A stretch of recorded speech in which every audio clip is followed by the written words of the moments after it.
अस्सलामु अलैकुम। कराची में तेज़ समंदरी हवाओं का राज, बारिशों का सिस्टम भी आ रहा है। शहरी तैयार रहें, बड़ी खुशखबरी आ गई। क्या आप हालात हाज़रा से आगाही हासिल करना चाहते हैं? खबर के पीछे छुपे असल हक़ाइक़ जानना चाहते हैं? तो अभी सब्सक्राइब कीजिए ज़िलमिल पाकिस्तान को और साथ ही घंटी के निशान पर क्लिक कर दें। आपको बताते चलें कि आज से कराची में सुबह और रात के औकात में गहरे समंदरी बादलों की आमद और कुछ इलाकों में हल्की बूंदाबांदी का भी इम्कान है। मुल्क में इस साल मानसून बारिशों का आगाज़ मामूल से कबल हो सकता है।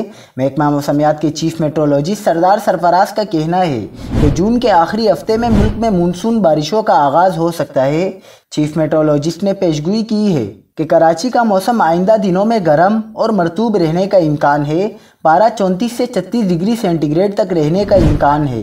उन्होंने कहा कि 29 मई को कराची में गर्मी की शिद्दत ज़्यादा हो सकती है और दर्जा हरारत 37 या 38 डिग्री सेंटीग्रेड तक पहुंच सकता है।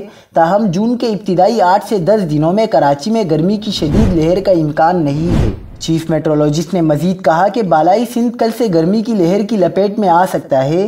सरदार सरफराज का कहना था कि आइंदा हफ्ते में सिंध के मुख्तलिफ इलाके गर्मी की लपेट में रह सकते हैं।